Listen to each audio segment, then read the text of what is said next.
Hello বন্ধুরা, কেমন আছো তোমরা সবাই? আশা করছি সবাই খুব খুব ভালো আছো। তো আমি দিশা, আমি তোমাদের জন্য আবারও একটা নতুন ব্লগ নিয়ে চলে আসলাম। দেখতেই পাচ্ছ, ঘুরতে যাচ্ছিলাম। বলো তো কোথায় যাচ্ছিলাম? চলে যাচ্ছিলাম দীঘাতে। তো যাই হোক, আমরা বাসে করে চলে যাচ্ছিলাম সবাই মিলে দীঘাতে, ফ্যামিলি। তো দেখো, বাসে উঠে গেছি, তারপরে চলে যাচ্ছি দীঘায়, রওনা হয়ে গেছি আমরা।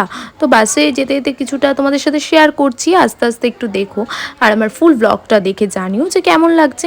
দীঘার পার্ট টু পার্ট সব আসবে, তোমরা দেখতে পারবে। একটু এডিটিং করতে, একটু ভয়েস দিতে একটু টাইম লাগছে বলে, একটু ভিডিওগুলো দিতে একটু টাইম লাগছে, তার জন্য সরি। তো এক এক এক এক করে সমস্তটা আসবে। দেখো, আমরা বাসে করে চলে যাচ্ছিলাম, তো সেটাই তোমাদের সাথে একটু শেয়ার করলাম। দেখো, এই বাসের মধ্যে ছিলাম আমরা। দেখতেই পাচ্ছ, এই যে আমি আর আমার বর, দেখতেই পাচ্ছ। যাই হোক, আমরা চলে যাচ্ছিলাম।